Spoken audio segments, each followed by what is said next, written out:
So Vinay ಅವರೇ ನೋಡಿ, ಬೇಕರಿಯಿಂದ ಪ್ರಾರಂಭವಾಗಿ ಕೇಟ್ರಿಂಗ್, ಅಂದರೆ ಬೇಕರಿಯಿಂದ ಪ್ರಾರಂಭವಾಗಿ ಮೆಸ್ನ ನಂತರ ಕೇಟ್ರಿಂಗ್ ಬೆಂಗಳೂರಲ್ಲಿ ಕೂಡ ತುಂಬ ಸೂಪರ್ ಸಕ್ಸಸ್ಫುಲ್ ಆಗಿ ನಿಮ್ಮ ತಂದೆಯವರಿಂದ ನೀವು ಅದನ್ನು 2013 ಹಸ್ತಾಂತರ ಮಾಡ್ಕೊಂಡು ಅಲ್ಲಿಂದ ಮುಂದೆ ಕಂಟಿನ್ಯೂ ಮಾಡ್ಕೊಂಡು ಬಂದಿದ್ದೀರಾ. ಇಂಡಸ್ಟ್ರಿಯಲ್ ಕೇಟ್ರಿಂಗ್ಗೆ ಎಂಟರ್ ಆದ್ರಿ, ದೊಡ್ಡ ದೊಡ್ಡ ಬ್ರ್ಯಾಂಡ್ಸ್ ಜೊತೆ ಅಸೋಸಿಯೇಟ್ ಆದ್ರಿ, ಯೂಟ್ಯೂಬ್ ಚಾನೆಲ್ಸಲ್ಲಿ ನಿಮ್ಮದು ಸಿಕ್ಕಾಪಟ್ಟೆ ವೈರಲ್ ಆಗಿ ಓಡ್ತಾ ಇರುತ್ತೆ ವಿಡಿಯೋಸ್ ಎಲ್ಲ, ಕುಕಿಂಗ್ ವಿಡಿಯೋಸು, ಟೆಲಿವಿಷನ್ ಚಾನೆಲ್ಸ್ಗಳಲ್ಲಿ ಕಾಣಿಸ್ಕೊಂಡ್ರಿ, ರೈಟ್?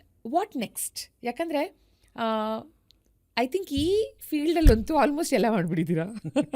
ಇಲ್ಲ ಮೇಡಮ್, ಆ ಥರ ಏನಿಲ್ಲ. ಏನಾಗುತ್ತೆ ಅಂತ ಹೇಳಿದ್ರೆ, ಯಾವುದೇ ಮಾಡಿದ್ರು ಅದರಲ್ಲಿ ಉತ್ತುಂಗಕ್ಕೆ ಏರಬೇಕು ಅನ್ನೋದು ಎಲ್ಲರ ಉದ್ದೇಶ ಇದೆ. Correct. We dreamed for it. ನಾವು ಅದನ್ನು ತುಂಬ ಕನಸ್ಕೊಂಡಿದ್ದೀವಿ, ಈ ಮಟ್ಟಕ್ಕೆ ಹೋಗಬೇಕು. ಯಾಕಂದ್ರೆ ನಮ್ಮ ತಂದೆನೆಲ್ಲ ನೋಡ್ತಿದ್ನಲ್ಲ, ಅವ್ರು ಕಷ್ಟಪಟ್ಟಿತ್ತು. ಮತ್ತು ಅವ್ರನ್ನ ಒಂಥರ ಅಡುಗೆ ಅಂತ ನೀವು ಹೇಳ್ದಂಗೆ ಮಟ್ಟದ ನೋಡಿರೋದನ್ನು ನಾನು ನೋಡಿದ್ದೀನಿ ನನ್ನ ಬುದ್ಧಿ ಬಂದಾಗ. ಸೊ ಅವಾಗೆಲ್ಲ ನನಗೆ ಮನಸ್ಸಿಗೆ ಬರ್ತಿದ್ದಿದೆ, ಈ ಫೀಲ್ಡಲ್ಲಿ ನಾನು ಆಯ್ಕೆ ಮಾಡ್ಕೊಂಡ್ರೂ ಈ ಫೀಲ್ಡಲ್ಲಿ ಮಾಡ್ತಿದ್ದಾನಲ್ಲ ಅಂತ ಎಲ್ಲರೂ ಹೆಮ್ಮೆಯಿಂದ ಹೇಳಬೇಕು ನನಗೆ. ಆ ಥರ ಒಂದು ಒಳ್ಳೆಯ ಉದ್ದೇಶದಲ್ಲಿ ಒಳ್ಳೆತನದಲ್ಲಿ ಹೆಸರು ಮಾಡಬೇಕು ಅನ್ನೋದೊಂದು ಇತ್ತು ಮನಸ್ಸಲ್ಲಿ. ಎಲ್ಲ ಮಾಡಿದ್ದೀನಿ ಅಂತ ಹೇಳೋಕ್ಕಾಗಲ್ಲ, ಆ ದಾರಿಯಲ್ಲಿ ನಡೀತಿದ್ದೀನಿ ಅಷ್ಟೇ. ಸೊ ಅಂದರೆ ಇನ್ನೇನು ಮಾಡಬೇಕು ಅಂತ ನಿಮ್ಮ ಮೈಂಡಲ್ಲಿದೆ? ಒಂದು ಕನಸು ಅಂತ ಹೇಳಿದ್ರೆ ಮೇಡಮ್, ನಾನು ಮನೆ ಊಟ, ನೀವು ಹೇಳ್ದಂಗೆ ಜನರಲಿ ಏನಾಗುತ್ತೆ, ಬೆಂಗಳೂರಲ್ಲಿ ಸುಮಾರು ಜನ ಮನೆ ಊಟ ಮಿಸ್ ಮಾಡ್ಕೊಳ್ತಿದ್ದಾರೆ.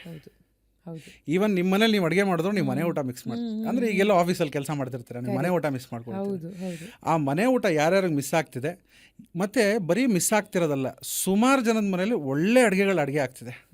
ಈಗ ಎಲ್ಲೋ ಒಂದು ಕಡೆ ಇಲ್ಲೇ ಹತ್ತಿರದಲ್ಲೇ ಯಾರೋ ಉತ್ತರ ಕರ್ನಾಟಕದ ಒಂದು ಲೇಡಿ ತುಂಬ ಚೆನ್ನಾಗಿ ಜೋಳದ ರೊಟ್ಟಿ, ಒಂದು ಒಳ್ಳೆ ಸೊಪ್ಪಿನ ಪಲ್ಯ ಮಾಡ್ಬೋದು. ಇನ್ನೆಲ್ಲೋ ಪಕ್ಕದಲ್ಲಿ ಒಂದು ಮಂಡ್ಯ ಕಡೆ ಒಂದು ಹೆಂಗಸು ಒಂದೊಳ್ಳೆ ಮುದ್ದೆ ಸೊಪ್ಪಿನ ಸಾರೆಲ್ಲ ಮಾಡ್ಬೋದು. ಆ ಥರ ಹೆಣ್ಣು ಮಕ್ಕಳಿಗೆ ಯಾರು ಓದಿರಲ್ಲ, ಯಾರು ಆಚೆ ಬಂದು ಕೆಲಸ ಮಾಡೋಕ್ಕಾಗಲ್ಲ, ಬರೀ ಮಕ್ಕಳನ್ನ ನೋಡ್ಕೊಳ್ಳೋದೇ ಅವ್ರ ಲೈಫ್ ಆಗಿರುತ್ತೆ, ಗಂಡನ್ನ ಮಕ್ಕಳನ್ನ. ನೀವು ಹೇಳ್ದಂಗೆ ಅವರ ಕಿಚನಿಂದ ಬಿಸ್ನೆಸ್ ಆಪರ್ಚುನಿಟಿ ಕ್ರಿಯೇಟ್ ಮಾಡೋದು ಅನ್ನೋದು ಒಂದು ಸಣ್ಣದೊಂದು ತಲೆಯಲ್ಲಿ ಬಂದಿದೆ ಐಡಿಯಾ. ಆ ಮನೆ ಊಟ ಯಾರ್ಯಾರು ಮಿಸ್ ಮಾಡ್ಕೊಳ್ತಿದ್ದಾರೆ, ಆ ಮಿಸ್ ಮಾಡ್ಕೊಳ್ತಿರೋರಿಗೆ ಮನೆ ಊಟ ಯಾರ್ಯಾರು ಒಳ್ಳೆ ಅಡುಗೆ ಮಾಡ್ತಿದ್ದಾರೆ ಅವರಿಂದ ಸಪ್ಲೈ ಕೊಡಿಸೋವಂಥ ಒಂದು ಯೋಚನೆ ಬಂದಿದೆ. ಅದ್ರ ಮುಖಾಂತರ ಕೆಲಸ ಮಾಡ್ತಿದ್ದೀವಿ. ದೇವರ ಆಶೀರ್ವಾದದಿಂದ, ಎಲ್ಲರ ಆಶೀರ್ವಾದದಿಂದ ಚೆನ್ನಾಗಾಗಬೇಕಷ್ಟೇ. ಅದು ತುಂಬ ಚೆನ್ನಾಗಿದೆ ಉದ್ದೇಶ. ನೀವು ಹೇಳಿದಾಗೆ ಮನೆ ಅಡುಗೆ ಮಿಸ್ ಮಾಡ್ಕೊಳ್ತಿರೋರಿಗೆ ಅದು ಸಿಗೋ ಒಂದು ಅವಕಾಶ ಈ ಮೂಲಕ. ಒಳ್ಳೆ ಮನೆ ಅಡುಗೆ ಮಾಡ್ತಿರೋರಿಗೆ ಬಿಸ್ನೆಸ್ ಆಪರ್ಚುನಿಟಿ ಅಲ್ವಾ? ಆ್ಯಂಡ್ ನೀವು ಆಲ್ಸೋ ಹೇಳ್ತಾ ಇದ್ರಿ ಒಂದು ಪಾಯಿಂಟ್, ಈ ಬಿಫೋರ್ ದಿ ಶೂಟ್ ನಾವು ಡಿಸ್ಕಸ್ ಮಾಡುವಾಗ, ಒಬ್ಬರಿಗೆ 10 ಜನ ಮಾತ್ರ ಅಂತ ಕೊಡಬೇಕು ಅಂತ, ವಿಚ್ ಇಸ್ ವೆರಿ ಗುಡ್. ಅಂದರೆ ಇನ್ನೂ ಹೆಚ್ಚಿಗೆ ಕೊಟ್ಟಾಗ ಅವ್ರಿಗೂ ಅದಷ್ಟು ಪ್ರಿಪ್ರೇಷನ್ ಕಷ್ಟ ಆಗುತ್ತೆ, ಮನೆ ಮಟ್ಟಕ್ಕೆ ಮಾಡ್ತಿರೋರಿಗೆ ಅಲ್ವಾ? ಆ್ಯಂಡ್ ನೀವು ಆ ಕ್ವಾಲಿಟಿ ಮೇಲೆ ಒಂದು ಕಂಟ್ರೋಲ್ ಇರುತ್ತೆ, 10 ಜನ ಅಂತಿದ್ದಾಗ ಮಾನಿಟರ್ ಮಾಡಬಹುದು. ಸೊ ವಿನಯ್ ಅವರೇ, ನಿಮ್ಮ ತಂದೆಯವರ ಹೊಳೆ ನರಸೀಪುರದ ಎಕ್ಸ್ಪೀರಿಯನ್ಸ್, 4.5 ಲಕ್ಷ ಜನರಿಗೆ ಅಡುಗೆ ತಯಾರು ಮಾಡಿದ್ದು ತುಂಬ ಅದೊಂಥರ ನಮಗೆ ಕೇಳೋಕ್ಕೆ ವಾವ್, 4.5 ಲಕ್ಷ ಜನ ಅಂತ. ಸೊ ನಿಮ್ಮ ಟೇಕ್ ಓವರ್ನ ನಂತರ ಮೋಸ್ಟ್ ಮೆಮೊರಬಲ್ ಕೇಟ್ರಿಂಗ್ ಎಕ್ಸ್ಪೀರಿಯನ್ಸ್ ಅಂದರೆ ಯಾವುದು? ಮೋಸ್ಟ್ ಮೆಮೊರೇಬಲ್ ಕೇಟ್ರಿಂಗ್ ಎಕ್ಸ್ಪೀರಿಯನ್ಸ್ ಹೇಳಿದ್ರೆ ಮೇಡಮ್, ಒಂದು ಗೃಹ ಪ್ರವೇಶ ಒಪ್ಕೊಂಡಿದ್ದೆ ಎಲೆಕ್ಟ್ರಾನಿಕ್ ಸಿಟಿ ಹತ್ರ. ಸುಮಾರು ನಾನು ಇನ್ನೂ ಅಡುಗೆ ಅಷ್ಟು ಕಲ್ತಿರಲಿಲ್ಲ ಮೇಡಮ್, ನಾನು ಇನ್ನೂ ಅಡುಗೆ ಮಾಡೋದು ಹೊಸದು. ಅವಾಗ ಒಳ್ಳೆ ಹಿಡ್ಕೋಕ್ಕೆ ಹೇಳಿದ್ದೆ. ಪಾಪ ಅವ್ರಿಗೆ ಏನು ಸಮಸ್ಯೆ ಆಯ್ತು ಏನೋ ಗೊತ್ತಿಲ್ಲ, ಬರಲಿಲ್ಲ ಅವರು. ಭಾಳ ಸಮಸ್ಯೆ ಆಗೋಯ್ತು. ನಾನು ಅಡುಗೆ ಫೀಲ್ಡಿಗೆ ಬಂದು ಹೊಸದು, ಅಂದರೆ ಫುಲ್ ಫ್ಲೆಡ್ಜ್ ಆಗಿ ಏನು ಮಾಡೋದು ಗೊತ್ತಿಲ್ಲ. ಅಲ್ಲೊಂದು ದೇವಸ್ಥಾನ ಇದೆ, ಲಕ್ಷ್ಮೀ ದೇವಸ್ಥಾನ, ಅಲ್ಲೊಂದು ಮುಂದೆ ಹೋಗಿ ನಿಂತ್ಕೊಂಡು, ದೇವರೇ ಇಲ್ಲ ನನಗೆ ಅಡುಗೆ ಕಲ್ತ್ಕೊಂಡು ನಾನು ಅಡುಗೆ ಕೆಲಸ ಮಾಡಬೇಕು, ಇಲ್ಲ ಈ ಕೆಲಸನೇ ಬೇಡ, ಬಿಟ್ಬಿಟ್ಟು ಎಲ್ಲರೂ ಕೆಲಸಕ್ಕೆ ಸೇರ್ಕೊಂಡ್ಬಿಡ್ಬೇಕು, ನೀನು ಆಶೀರ್ವಾದ ಮಾಡು ಅಂತೇಳಿ ನಮಸ್ಕಾರ ಮಾಡಿಬಿಟ್ಟು ಅವತ್ತು ನಿಜವಾಗ್ಲೂ ಲಿಟ್ರಲಿ ಕಾರಲ್ಲಿ ಕೂತ್ಕೊಂಡು ಹತ್ತಿದ್ದೀನಿ. ನಾನು ಏನು ಮಾಡೋದು, ನಾನು ಇವಾಗ ಒಪ್ಕೊಂಡ್ಬಿಟ್ಟಿದ್ದೀನಿ ಅಡುಗೆ ಮಾಡಬೇಕು ಹೋಗಿ ಅಂತ. ತಕ್ಷಣ ನಮ್ಮ ತಂದೆಗೆ ಫೋನ್ ಮಾಡಿ, ಅವರೆಲ್ಲೋ ಬೇರೆ ಕಡೆ ಇದ್ದು, ಫೋನ್ ಮಾಡಿ ಏನು ಪರವಾಗಿಲ್ಲ ನೀನು ಹೋಗಿ ಅಡುಗೆ ಮಾಡಿ ನಾನು ಹೇಳ್ಕೊಡ್ತೀನಿ ಅಂತೇಳಿ ಫೋನಲ್ಲಿ. ಅದಕ್ಕೂ ಮುಂಚೆ ದೇವಸ್ಥಾನಗಳಲ್ಲಿ ಸಣ್ಣ ಪುಟ್ಟ ಪ್ರಸಾದಗಳೆಲ್ಲ ಮಾಡ್ತಿದ್ದೆ, ಹಿಂಗೆ ಫೋನಲ್ಲಿ ಕೇಳಿಕೊಂಡು. ಫುಲ್ ಫ್ಲೆಡ್ಜ್ ಫಂಕ್ಷನ್ಗಳು ಅಡುಗೆ ಮಾಡಿರಲಿಲ್ಲ ಅವತ್ತು. ಹೀಗೆ ಪರಿಸ್ಥಿತಿ ಸೃಷ್ಟಿಯಾಗಿ ಅವತ್ತು ಅಡುಗೆ ಮಾಡಿ ದೇವರ ಆಶೀರ್ವಾದ ಚೆನ್ನಾಗಿತ್ತು, ಮನಸ್ಸಲ್ಲಿ ಭಾವನೆ ಚೆನ್ನಾಗಿತ್ತು. ನಾನು ಇದು ಅಡುಗೆ ಏನಾದ್ರು ಮಾಡಿ ಪ್ರಯತ್ನ ಮಾಡಿ ಗೆಲ್ಲಿಸಲೇಬೇಕು, ಚೆನ್ನಾಗಾಗಬೇಕು ಅಂದಿತ್ತು ಮನಸ್ಸಲ್ಲಿ. ಅಡುಗೆ ಮಾಡಿದ್ವಿ, ಚೆನ್ನಾಗಾಯಿತು, ಬಂದವರೆಲ್ಲ ಹೊಗಳಿದ್ರು. ಅವ್ರು ಇವತ್ತಿಗೂ ನೆನೆಸ್ಕೋತಾರೆ, ಅವ್ರು ಇವತ್ತು ನನ್ನ ಕ್ಲೈಂಟು. ಅವ್ರಿಗೆ ಗೊತ್ತಾಯ್ತು, ಆಮೇಲೆ ಗೊತ್ತಿತ್ತು, ಅವ್ರಿಗೂ ಚೆನ್ನಾಗಿ ಗೊತ್ತಿತ್ತು. ಮತ್ತು ನಾನು ಅವಾಗ ತುಂಬ ಏಜ್ ಆಗಿಲ್ಲ, ಅವಾಗೆಲ್ಲ 24-25 ವರ್ಷದ ಹುಡುಗ. ಇದೇನು ವಿನಯ್ ನೀನೇ ಅಡುಗೆ ಮಾಡ್ತಿದ್ಯಾ ಅಂದರು. ಹ್ಞೂ ಅಂಕಲ್, ಯಾರು ಬಂದಿಲ್ಲ, ಬರಲ್ಲ ಅಂತ ಫೋನ್ ಸ್ವಿಚ್ ಆಫ್ ಮಾಡ್ಕೊಂಬಿಟ್ಟಿದ್ದಾರೆ, ಗೊತ್ತಿಲ್ಲ. ಆಯಿತು ಮಾಡು, ಆಗುತ್ತೆ ಚೆನ್ನಾಗಿ ಅಂಥೇಳಿ ಅವರು ಉತ್ತೇಜನ ಕೊಟ್ಟರು, ಚೆನ್ನಾಗಾಯಿತು. ಇವತ್ತು ಪಾಪ ಅವ್ರು ನನ್ನ ಕ್ಲೈಂಟು. ಅದಾದ್ಮೇಲೆ ಅವರು ಈಗ ಮಗನ ಗೃಹ ಪ್ರವೇಶ ಮಾಡಿದ್ದು, ಮಗಳು ಮದುವೆ ಮಾಡಿದ್ರು, ಅದಕ್ಕೂ ನಾವೇ ಕ್ಯಾಟ್ರಿಂಗ್ ಮಾಡಿರೋದು. ಅದಾದ್ಮೇಲೆ ಇವಾಗ ಮೊಮ್ಮಗದು ಮೊನ್ನೆ ನಾಮಕರಣ ಮಾಡಿದ್ರು, ಅದಕ್ಕೂ ನಾವೇ ಕ್ಯಾಟ್ರಿಂಗ್ ಫ್ಯಾಮಿಲಿ ಚೆಫ್ ಥರ ಆಗ್ಬಿಟ್ಟಿದೀವಿ. Family chef, correct. Huge preparation ನೀವು ಮಾಡಿರೋದು ಅಂದರೆ ಮೇಡಮ್, ಬೆಳಗೂರು ಅಂತ ಒಂದು ಕ್ಷೇತ್ರ ಇದೆ, ಹೊಸದುರ್ಗ ತಾಲೂಕು, ಚಿತ್ರದುರ್ಗ ಡಿಸ್ಟ್ರಿಕ್ಟ್. ಆ ಬೆಳಗೂರು ಆಂಜನೇಯ ದೇವಸ್ಥಾನ, ನಾನು ಯಾವಾಗಲೂ ಗುರುಗಳು ಅಂತ ಮೆನ್ಷನ್ ಮಾಡ್ತಿರ್ತೀನಲ್ಲ, ಅಲ್ಲಿ ಬಿಂದು ಮಾಧವ ಶರ್ಮಾ ಅಂತ ಹೇಳಿ ಅವಧೂತರಿದ್ದರು.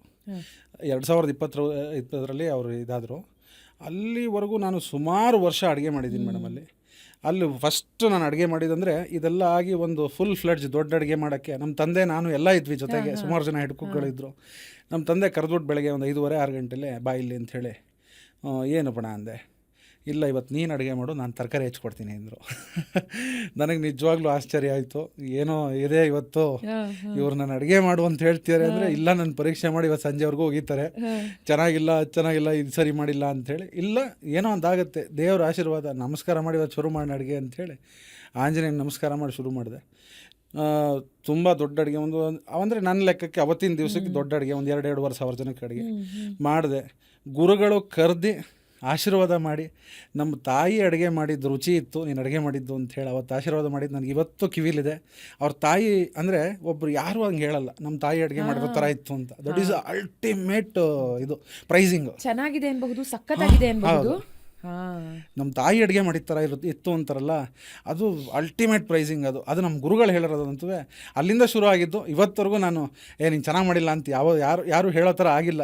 ಮೋಸ್ಟ್ಲಿ ಅವರ ಆಶೀರ್ವಾದನೇ ಅದು, ಅವ್ರು ಹೇಳಿರೋದು ಪ್ರೈಸಿಂಗ್. ಫುಡ್ ನಾವು ಅದ್ರ ಟೇಸ್ಟ್ನ ಇಮ್ಯಾಜಿನ್ ಮಾಡ್ಕೊಳಕ್ಕಾಗಲ್ಲ, ಆದರೆ ತಾಯಿ ಕೈ ರುಚಿನ ಇಮ್ಯಾಜಿನ್ ಮಾಡ್ಕೋಬಹುದು. ಸೊ ಆ ಕಾಂಪ್ಲಿಮೆಂಟ್ ಡೆಫಿನೆಟ್ಲಿ ತುಂಬ ಒಳ್ಳೆ ಕಾಂಪ್ಲಿಮೆಂಟ್, ತುಂಬ ದೊಡ್ಡ ಕಾಂಪ್ಲಿಮೆಂಟ್ ಫಾರ್ ಶೋರ್. ಸೊ ಹೀಗೆ ಸಾವಿರಾರು ಜನ, ಲಕ್ಷಾಂತರ ಜನರಿಗೆ ಇವತ್ತಿನ ದಿನ ಲಾರ್ಜ್ ಸ್ಕೇಲಲ್ಲಿ ಅಡುಗೆ ಮಾಡ್ತಾ ಮನೆಗೆ ಬಂದ ಮೇಲೆ ಒಂದು 4-5 ಜನಕ್ಕೆ ಬೇಕು ಅಂದ್ರೂ ನಿಮ್ಮ ಮನೇಲಿ ಮಾಡ್ತೀರಾ ಅಡುಗೆ? ಮಾಡ್ತಿರ್ತೀವಿ. ನಾವು ಗಂಡ ಹೆಂಡ್ತಿಂಗ್ ಮಾಡ್ಕೊಡ್ತೀನಿ ಮನೇಲಿ. ನಮ್ಮ ತಂದೆ, ನನ್ನ ತಮ್ಮನೂ ಇದ್ದಾರೆ, ಜೊತೆಗೆ ಮಾಡ್ತೀವಿ. ನಮ್ಮ ವೈಫ್ ಮನೆಗೆ ಹೋದಾಗ ಅಲ್ಲೂ ಒಂದ್ಸಲಿ ಸುಮ್ಮನೆ ಹಿಂಗೆ ನಮ್ಮ ಅತ್ತೆ ಜೊತೆ ಸೇರ್ಕೊಂಡು ಅಡುಗೆ ಮಾಡ್ತೀನಿ. ಆ ಥರ ಇದೆ ಮೇಡಮ್. ಈಗಲೂ ಅದೊಂದು ಎಂಜಾಯ್ಮೆಂಟ್ ಮೇಡಮ್. ಅಡುಗೆ ಅನ್ನೋದು ನಾವು ಖುಷಿಯಿಂದ ಮಾಡಿದಾಗ ಅದು ನಂಗೆ ಬೇಜಾರು ಅನ್ಸೋದೇ ಇಲ್ಲ. ಎಷ್ಟು ಕಡೆ ಮಾಡಿದ್ರು ಇನ್ನೇನು, ಯಾಕಂದರೆ ಅದು ಸ್ಪೆಷಲ್.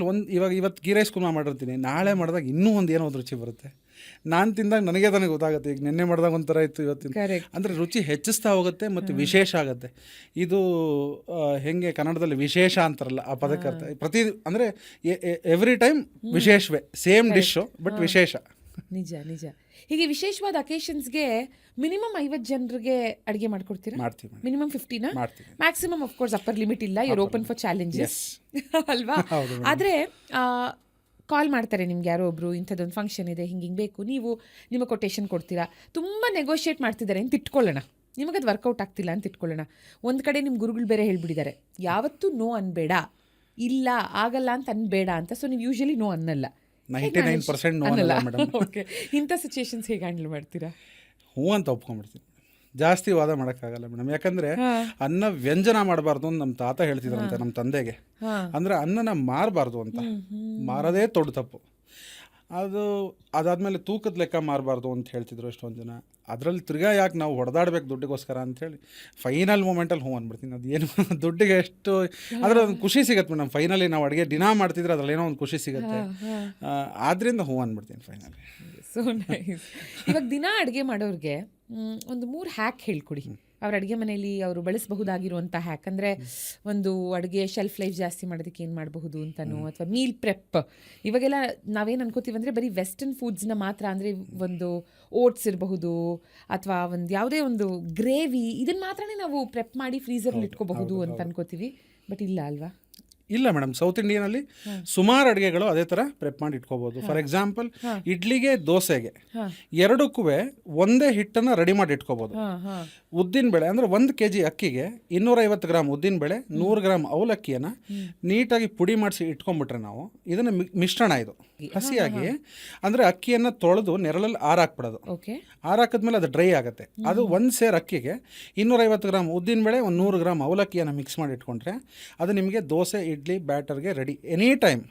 ನೀವು ಅದನ್ನು ಸಪ್ರೇಟಾಗಿ ಇಟ್ಕೊಂಡ್ಬಿಟ್ರೆ ಆಯಿತು. ಅದು ಹಿಟ್ಟದು, ಈ ಅಕ್ಕಿ ಹಿಟ್ಟು, ಗೋಧಿ ಹಿಟ್ಟು, ಈ ಥರ ಅದು ದೋಸೆ ಹಿಟ್ಟು, ಇಡ್ಲಿ ಹಿಟ್ಟು ರೆಡಿ ಮಿಕ್ಸು. ನೀವು ಯಾವ ದೇಶಕ್ಕೆ ಬೇಕಾದ್ರೂ ತೊಗೊಂಡೋಗ್ಬೋದು. 6 ತಿಂಗಳು 8 ತಿಂಗಳು ಆಚೆನೂ ಇಡ್ಬೋದು, ಫ್ರಿಡ್ಜಲ್ಲಿ ಇಡೋ ಅವಶ್ಯಕತೆ ಇಲ್ಲ. ನಿಮ್ಗೆ ಯಾವತ್ತು ದೋಸೆ ತಿನ್ನಬೇಕು ಇಡ್ಲಿ ತಿನ್ನಬೇಕು ಅನ್ಸುತ್ತೋ ಜಸ್ಟ್ ನೀರು ಹಾಕಿ ಮಿಕ್ಸ್ ಮಾಡಿಡಿ, ಫರ್ಮೆಂಟ್ ಆಗೋದು ಬೆಳಗ್ಗೆ ಹೊತ್ತಿಗೆ ದೋಸೆ ಇಡ್ಲಿ ಮಾಡ್ಕೋಬೋದು. ರುಬ್ಬೋ ಅವಶ್ಯಕತೆ ಇರಲ್ಲ. ತುಂಬ ಚೆನ್ನಾಗಿ ಬರುತ್ತೆ ದೋಸೆ ಇಡ್ಲಿ. ಇದೊಂದು ಬ್ಯೂಟಿಫುಲ್ ಆಗಿ ಮುಂಚೆನೇ ರೆಡಿ ಮಾಡಿ ಇಟ್ಕೋಬೋದು. ಗ್ರೇವಿ ಮಿಕ್ಸ್ ಒಂದು ರೆಡಿ ಮಾಡ್ಬೋದು ಫ್ರೀಸರಲ್ಲಿ ಇಡೋಕ್ಕೆ. ಜಸ್ಟ್ ಈರುಳ್ಳಿ, ಟೊಮ್ಯಾಟೊ, ಸ್ವಲ್ಪ ಗರಂ ಮಸಾಲ, ಆಮೇಲೆ ಅದಕ್ಕೆ ಸ್ವಲ್ಪ ಸೋಂಪು, ತುಂಬ ಒಳ್ಳೆ ನಿಮಗೆ ಅದು ಶೆಲ್ಫ್ ಲೈಫ್ ಜಾಸ್ತಿ ಮಾಡೋಕ್ಕೆ ತುಂಬ ಹೆಲ್ಪ್ ಮಾಡುತ್ತೆ. ಇದನ್ನು ಚೆನ್ನಾಗಿ ಮಿಕ್ಸಿಲಿ ರುಬ್ಕೊಂಡು ಸ್ವಲ್ಪ ಒಂದು 100 ಗ್ರಾಮ್ ಅಥವಾ 150 ಗ್ರಾಮ್ ಆಯಿಲನ್ನು ಹಾಕಿ ಚೆನ್ನಾಗಿ ಕುದಿಸಿ ಅದನ್ನು ಫ್ರೀಸ್ ಮಾಡಿ ಇಟ್ಕೊಂಡ್ರೆ ಒಂದು 3-4 ಕ್ಯೂಬ್ಸ್ ಹಾಕಿ ಯಾವ ಗ್ರೇವಿ ಮಾಡ್ಕೋಬೋದು. ಬೆಂಡೆಕಾಯಿ ಗೊಜ್ಜು ಮಾಡ್ಬೋದು, ಇಲ್ಲ ವೆಜಿಟೇಬಲ್ ಗೊಜ್ಜು ಮಾಡ್ಬೋದು, ಗ್ರೇವಿ ಮಾಡ್ಬೋದು, ಯಾವ ಥರ, ಇಲ್ಲ ಪನ್ನೀರ್ ಗ್ರೇವಿ ಮಾಡ್ಬೋದು. ಅದೊಂದು ಬೇಸ್ ರೆಡಿ ಇದ್ಬಿಟ್ರೆ ಇದೊಂದು ಮಾಡ್ಕೋಬೋದು ಮೇಡಮ್. ಸುಮಾರು ಹೋಟೆಲ್ಸಲ್ಲಿ ಇದನ್ನ ಫಾಲೋ ಮಾಡ್ತಾರೆ. ಇನ್ನೊಂದು ಹೇಳ್ಬಿಡಿ, 3ಕ್ಕೆ ಮುಕ್ತಾಯ ಅಂತಾರಲ್ಲ. 3ಕ್ಕೆ ಮುಕ್ತಾಯ ಅಂತ ಹೇಳಿದ್ರೆ ಈ ಚಟ್ನಿ ಪುಡಿಗಳು ಸುಮಾರಷ್ಟು ನಮ್ಮ ಸೌತ್ ಇಂಡಿಯನಲ್ಲಿ ಇವಾಗೆಲ್ಲ ಮುಂಚೆಯಿಂದನೂ ಸುಮಾರಷ್ಟು ಒಂದು 100-150 ಥರ ಸೌತ್ ಇಂಡಿಯನಲ್ಲಿ ಚಟ್ನಿ ಪುಡಿಗಳೇ ಇದೆ. ನಾರ್ತ್ ಇಂಡಿಯನಲ್ಲಿ ಚಟ್ನಿ ಪುಡಿ ಆ ಸಂಪ್ರದಾಯ ಇದೆಯಾ? ಕಾನ್ಸೆಪ್ಟೇ ಇಲ್ಲ. ಪಿಕಲ್ ಕಾನ್ಸೆಪ್ಟ್ ಇಲ್ಲಿ ನಮ್ಮ ಚಟ್ನಿ ಪುಡಿ ಕಾನ್ಸೆಪ್ಟ್. ಚಟ್ನಿ ಪುಡಿ ನಮ್ಮ ದೋಸೆಗೆ, ಇಡ್ಲಿಗೆ, ಅನ್ನಕ್ಕೆ ಒಂದು 150-200 ಥರ ಚಟ್ನಿ ಪುಡಿಗಳು ಮಾಡ್ಬೋದು. ಸ್ಪೆಷಲ್ ವೆರೈಟೀಸು, ಕರ್ಬೇವಿನ ಸೊಪ್ಪಿನ ಚಟ್ನಿ ಪುಡಿ ಮಾಡ್ಬೋದು, ಕಡಲೆಬೇಳೆ ಚಟ್ನಿ ಪುಡಿ, ತೊಗರಿಬೇಳೆ ಚಟ್ನಿ ಪುಡಿ, ಶೇಂಗಾ ಚಟ್ನಿ ಪುಡಿ, ಈಗ ನುಗ್ಗೆ ಸೊಪ್ಪಿನ ಚಟ್ನಿ ಪುಡಿ, ಇದೆಲ್ಲ ಪೂರ್ತಿ ಎಷ್ಟು ಬೇಕಾದ್ರೂ ಮಾಡಿ ಇಟ್ಕೋಬೋದು. ಇದನ್ನು ನಾವು ಫ್ರಿಡ್ಜಲ್ಲೂ ಇಟ್ಕೊಳ್ಳೋ ಅವಶ್ಯಕತೆ ಇಲ್ಲ, ಎಲ್ಲ ಆಚೆ ಇಟ್ಕೋಬೋದು. ದೋಸೆಗೆ, ಅನ್ನಕ್ಕೆ, ಇಡ್ಲಿಗೆ, ಚಪಾತಿಗೆ, ನೀವು ಯಾವುದಕ್ಕೆ ಬೇಕಾದ್ರೂ combination all in one support system ಇದ್ದಂಗೆ. ಅದು ಒಂದು ರೈಸ್ ಮಾಡ್ಕೊಂಡು ಅನ್ನದ ಜೊತೆ ಕಲ್ಸ್ಕೊಂಡು ತಿನ್ಬೋದು, ತುಂಬ ಚೆನ್ನಾಗಿರುತ್ತೆ. ಒಂದು ಸಿಂಪ್ಲೆಸ್ಟ್ ಚಟ್ನಿ ಪುಡಿ ರೆಸಿಪಿ ಹೇಳಿ. ಸಿಂಪ್ಲೆಸ್ಟ್ ಚಟ್ನಿ ಪುಡಿ ಅಂತ ಹೇಳಿದ್ರೆ ಶೇಂಗಾ ಹುರಿದಿಟ್ಕೊಳ್ಳೋದು, ಉಪ್ಪು, ಹುಳಿ, ಖಾರ. ಹುಳಿಗೆ ಹುಣಸೆ ಹಣ್ಣು ಹುರಿದಿಟ್ಕೊಳ್ಳೋದು, ಉಪ್ಪು, ಖಾರಕ್ಕೆ ಮೆಣಸಿನ್ಕಾಯಿ, ಇಷ್ಟು ಹಾಕಿ ರುಬ್ಬಿಟ್ಕೊಂಡ್ರೆ ರೆಡಿ ಮೇಡಮ್, ಸಾಕು. ಇನ್ನೇನು ಹಾಕೋ ಅವಶ್ಯಕತೆ ಇಲ್ಲ. ಅದಕ್ಕೆ ಯಾರು ಬೆಳ್ಳುಳ್ಳಿ ಇಷ್ಟಪಡ್ತಾರೋ ಬೆಳ್ಳುಳ್ಳಿ ಹಾಕೋಬೋದು, ಯಾರು ಬೆಳ್ಳುಳ್ಳಿ ಇಷ್ಟಪಡಲ್ವೋ ಹಿಂಗೆ ಇಷ್ಟಪಡ್ತಾರಲ್ಲ ಹಿಂಗೆ ಹಾಕೋಬೋದು. ಜೊತೆಗೆ ಇವಾಗ LPG ಇಶ್ಯೂಸ್ ಎಲ್ಲ ಕಡೆ ಆಗ್ತಾ ಇರೋದ್ರಿಂದ ಕಡಿಮೆ ಗ್ಯಾಸ್ ಖರ್ಚಾಗಬೇಕು, ಒಳ್ಳೆ ಫುಡ್ ರೆಡಿ ಆಗಬೇಕು ಅನ್ನೋರಿಗೆ ಒಂದು ಟಾಪ್ 3 ಯಾವ ಫುಡ್ಸ್ನ ಸಜೆಸ್ಟ್ ಮಾಡ್ತೀರಾ? ಅವಲಕ್ಕಿಲಿ ಮಾಡುವಂಥ ಯಾವುದೇ ಪದಾರ್ಥಗಳಿಗೆ ಗ್ಯಾಸಿನ ಅವಶ್ಯಕತೆ ಕಮ್ಮಿ ಬರುತ್ತೆ ಮೇಡಮ್. ಅವಲಕ್ಕಿ ನೆನೆಸ್ಬಿಟ್ಟು ಒಂದು ಒಗ್ಗರಣೆ ಕೊಡ್ಬೋದು, ಅವಲಕ್ಕಿ ಒಗ್ಗರಣೆ. ಅದನ್ನೇ ಕಾಯಿ ಸಾಸಿವೆ ಚಿತ್ರಾನ್ನ ಥರ ಮಾಡ್ಬೋದು. ಅನ್ನ ಮಾಡ್ಕೊಳ್ಳದೆ ಅವಲಕ್ಕಿಯನ್ನು ನೆನೆಸಿ ಅದನ್ನೇ ಅನ್ನದ ರೂಪದಲ್ಲಿ ಬಳಸಿ ಯಾವುದೇ ರೀತಿಯಾದಂಥ ಕಲಸದನ್ನಗಳನ್ನ ಮಾಡ್ಬೋದು. ಕಲಸದ ಅವಲಕ್ಕಿ, ಅದನ್ನು ಕಾಯಿ ಸಾಸಿವೆ ಆಗಿರ್ಬೋದು, ಪಲಾವ್ ಥರ ಅವಲಕ್ಕಿ ಮಾಡ್ಬೋದು, ಮೊಸರು ಅವಲಕ್ಕಿ ಮಾಡ್ಬೋದು, ಸಿಹಿ ಅವಲಕ್ಕಿ ಮಾಡ್ಬೋದು. ಆ ಥರ ವಿತೌಟ್ ಇದು. ಮತ್ತು ಸಲಾಡ್ಸ್, ನಮ್ಮದು ಸಲಾಡ್ಸ್ ಅಂದರೆ ನಮ್ಮ ಸೌತ್ ಇಂಡಿಯನ್ ಸಲಾಡ್ಸ್ ಅಂದರೆ ಕೋಸಂಬರಿಗಳು. ಒಳ್ಳೆ ಸೌತೆಕಾಯಿ, ಹೆಸರುಬೇಳೆ ಕೋಸಂಬರಿ, ಸ್ವೀಟ್ ಕಾರ್ನ್ ಕೋಸಂಬರಿ, ಮೊಳಕೆ ಕಾಳು ಕೋಸಂಬರಿ, ಇವೆಲ್ಲ ತುಂಬ ಹೆಲ್ತ್ಗೂ ತುಂಬ ಒಳ್ಳೆಯದು. ಒಲೆ ಹಚ್ಚೋ ಅವಶ್ಯಕತೆ ಇಲ್ಲ. ಕರೆಕ್ಟ್. ಬಟ್ ಕೇಟ್ರಿಂಗ್ ಅಂತ ಬರ್ತಾ 3 ಮೋಸ್ಟ್ ಪಾಪ್ಯುಲರ್ ಕೇಟ್ರಿಂಗ್ ಫುಡ್ಸ್ ಯಾವುದು ನಿಮ್ಮ ಪ್ರಕಾರ? ಆಲ್ಮೋಸ್ಟ್ ಎಲ್ಲ ಆರ್ಡ್ರಲ್ಲೂ ಈ 3 ಹೇಳ್ತಾರೆ ಜನ. ಜನರಲ್ ಆಗಿ 3 ಐಟಮ್ ಏನು ಸ್ಪೆಸಿಫಿಕ್ ಆಗಿ ಎಲ್ಲ ಫಂಕ್ಷನಲ್ಲೂ ಇದ್ದೇ ಇರುತ್ತೆ ಅಂತ ಹೇಳಿದ್ರೆ, ಒಂದು ಅಂದರೆ ಸ್ಟ್ಯಾಂಡರ್ಡ್ ಆಗಿ ಇರಲೇಬೇಕು ಅಂತ ಹೇಳಿದ್ರೆ ಪಲ್ಯ ಕೋಸಂಬರಿಗಳು ಸ್ಟ್ಯಾಂಡರ್ಡ್ ಆಗಿದ್ದೇ ಇರುತ್ತೆ. ವೈಟ್ ರೈಸು, ಸಾಂಬಾರು, ರಸಮ್ ಇದ್ದೇ ಇರುತ್ತೆ. ಇದಲ್ಲದೆ ಸ್ಪೆಷಲ್ ಆಗಿ ರೋಟಿ ವೆರೈಟೀಸ್ ಸುಮಾರು ಇರುತ್ತೆ ನಮ್ಮಲ್ಲಿ. ರೋಟಿ ವೆರೈಟೀಸಲ್ಲಿ ತಂದೂರಿ ರೋಟೀಸು, ರುಮಾಲಿ ರೋಟಿ, ಅದರಲ್ಲಿ ಪಾಲಕ್ ರೋಟಿ, ಬ್ರೆಡ್ಸಲ್ಲಿ ಸುಮಾರು ವೆರೈಟಿ ಬ್ರೆಡ್ಸ್ ಮಾಡ್ತೀವಿ. ಟ್ರೆಡಿಷ್ನಲ್ ಆಗಿ ಮಸಾಲೆ ದೋಸೆ ನಮ್ಮಲ್ಲಿ ಸುಮಾರು ಫೇಮಸ್ ಇದೆ. ಚಟ್ನಿ ಪುಡಿ ಮಸಾಲೆ ದೋಸೆ, ಅದರಲ್ಲಿ ಕರ್ಬೇವಿನ ಸೊಪ್ಪಿನ ಮಸಾಲೆ ದೋಸೆ ಮಾಡ್ತೀವಿ, ತುಂಬ ಫೇಮಸ್ ಇದೆ. ತುಂಬ ಚೆನ್ನಾಗಿರುತ್ತೆ. ಆ ಥರ ವೆರೈಟೀಸ್ ಆಫ್ ಡಿಶಸ್ನ ಸೆಲೆಕ್ಟ್ ಮಾಡ್ತಾ ಅಂದರೆ ಹೊಸದಾಗಿ ನಾವು ಇಂಟ್ರೊಡ್ಯೂಸ್ ಮಾಡ್ತಾ ಇರ್ತೀವಿ ಮೇಡಮ್. ಅದರಲ್ಲಿ 3 ಇಂಪಾರ್ಟೆಂಟು ಅಂತ ಹೇಳಿದ್ರೆ, ಒಂದು ಪಾಯಸ ಇರಲೇಬೇಕು ಒಂದು ಬಾಳೆ ಎಲೆ ಊಟದಲ್ಲಿ, ಒಂದು ಪಾಯಸ ಅಂತ, ಒಂದು ಕಲಸದನ್ನ ಇರಲೇಬೇಕು, ಅಂದರೆ ಒಂದು ಪಲಾವ್ ಐಟಮ್, ಪುಳಿಯೋಗರೆ, ಚಿತ್ರಾನ್ನ, ಅನ್ನ, ಹುಳಿ, ಸಾರು. ಇದು ಬೇಸಿಕ್ ಮೇಡಮ್. ಓಕೆ. ಬಟ್ ಈ ಅಂಡರ್ ರೇಟೆಡ್ ಫುಡ್ಸ್ ಅಂತ ಒಂದಷ್ಟು ಇರುತ್ತೆ. ಅಂದರೆ ಯೂಶಲಿ ನೀವು ಹೇಳಿದಾಗೆ ಅನ್ನ, ತರಕಾರಿ, ಸಾಂಬಾರು ಅಥವಾ ಹುಳಿ ಅಂತ ಏನು ಕರಿತೀವಿ, ಅದಾದ್ಮೇಲೆ ರಸಮು, ಇದು ಇದ್ದೇ ಇರುತ್ತೆ. But kootu is very underrated ಅಂತ ನನಗನ್ಸುತ್ತೆ. ಬೇಕಂದ್ರೆ ಜನ ದೇ ಕ್ಯಾನ್ ರೀಪ್ಲೇಸ್ ಹುಳಿಯನ್ನು ವಿತ್ ಕೂಟು. ಆ ಥರದೇ ಯಾವುದಾದ್ರೂ ಅಂಡರ್ ರೇಟೆಡ್ ಫುಡ್ಸ್ ನಿಮ್ಮ ಪ್ರಕಾರ ಯಾವುದು? ಇದನ್ನು ಟ್ರೈ ಮಾಡಿ ತುಂಬ ಚೆನ್ನಾಗಿರುತ್ತಲ್ಲ ಅಂತ ನೀವು ಹೇಳಬೇಕಾಗಿರುವಂಥದ್ದು. ಮೇಡಮ್, ನಮ್ಮ ಟ್ರೆಡಿಷನಲ್ ಅಂದರೆ ಕರ್ನಾಟಕದಲ್ಲಿ ಸ್ಪೆಷಲಿ ಉಪ್ಪಿಟ್ಟು ತುಂಬ ಚೆನ್ನಾಗಿರುತ್ತೆ ಆ್ಯಕ್ಚುಲಿ. ಅದರಲ್ಲೂ ಅಕ್ಕಿ ತರಿ ಉಪ್ಪಿಟ್ಟು ತುಂಬ ಚೆನ್ನಾಗಿರುತ್ತೆ. ಅದರಲ್ಲೂ ಈಗ ಅವರೆಕಾಯಿ ಸೀಸನ್ನು, ಅವರೆಕಾಯಿ ಹಾಕಿ ಅಕ್ಕಿ ತರಿ ಉಪ್ಪಿಟ್ಟನ್ನು ಮಾಡಿದ್ರೆ ಅದು ತುಪ್ಪ ಎಲ್ಲ ಹಾಕಿ, ಅದಕ್ಕೆ ಇನ್ನೇನು ಜಾಸ್ತಿ ಇಂಗ್ರೀಡಿಯೆಂಟ್ ಕೇಳಲ್ಲ. ಒಂದು ಸ್ವಲ್ಪ ತುಪ್ಪ, ಈರುಳ್ಳಿ ಉಪಯೋಗಿಸೋರು ಈರುಳ್ಳಿ ಹಾಕೋಬೋದು, ಒಂದೊಳ್ಳೆ ಅಕ್ಕಿ ತರಿ ಅವರೆಕಾಯಿ ಹಾಕಿ ಉಪ್ಪಿಟ್ಟು ಮಾಡಿದ್ರೆ ಅದರಂಥ ರುಚಿಯಾದಂಥ ಡಿಶಸ್ ಇನ್ನೊಂದು, ಅಂದರೆ ಒಳ್ಳೆ ಟಿಫನ್ ಇನ್ನೊಂದಿಲ್ಲ. ನಿಜ, ಅದು ತುಂಬ ಅಂಡರ್ ರೇಟೆಡ್ ಸಿಕ್ಕಾಬಡೆ. ಇದಕ್ಕೆ ಒಂದು ಅಡ್ವಾನ್ಸ್ಡ್ ಲೆವೆಲ್ಗೆ ಇದನ್ನ ತಗೊಂಡು ಹೋಗಬಹುದು ಅನ್ನೋದಕ್ಕೆ ನಮ್ಮ ಅಜ್ಜಿ ಇದನ್ನ ಮಾಡೋರು. ಇದೇ ರೀತಿ ಅಕ್ಕಿ ತರಿ ಉಪ್ಪಿಟ್ಟು, ಅವರೆಕಾಯಿ ಉಪ್ಪಿಟ್ಟು ರೆಡಿ ಮಾಡಿಬಿಟ್ಟು ಅದನ್ನ ಉಂಡೆ ಕಟ್ಟಿ ಕುಕ್ಕರಲ್ಲಿ ಈ ಇಡ್ಲಿ ಪ್ಲೇಟ್ಸ್ ಬರುತ್ತಲ್ಲ ಅದ್ರ ಮೇಲೆ ಹಬೆಲ್ ಬೇಯಿಸೋರು ಕೊಳಕಟ್ಟೆ ಅಂತ ಕರೀತೀವಿ. ಇದು ಕೂಡ ತುಂಬಾ ಅಂಡರ್ ರೇಟೆಡ್ ನನ್ನ ಪ್ರಕಾರ. ಎಷ್ಟು ಟೇಸ್ಟಿ ಆಗಿರುತ್ತೆ. ಕೈಯೆಲ್ಲ ತುಪ್ಪ ಮಾಡ್ಕೊಂಡು ಉಂಡೆ ಕಟ್ಟಿ ಅದನ್ನ ಹಬೇಲಿ ಒಂದು 5 ನಿಮಿಷ ಬೇಯಿಸಿ ಬೆಂದಿರೋ ಉಪ್ಪಿಟ್ಟನ್ನ ಮತ್ತೆ ಹಬೇಲ್ ಬೇಯಿಸೋದು. ಎಷ್ಟು ಚೆನ್ನಾಗಿರುತ್ತೆ ಅಂದ್ರೆ ಅದು. ಸಿಹಿ ಈ ಸಕ್ಕರೆ ಹೇಗಿರುತ್ತೆ, ಸಿಹಿ ಆಗಿರುತ್ತೆ ಅನುಭವಿಸಿ ನೋಡಿದ್ರೆ ಗೊತ್ತಾಗುತ್ತೆ ಅಂತ.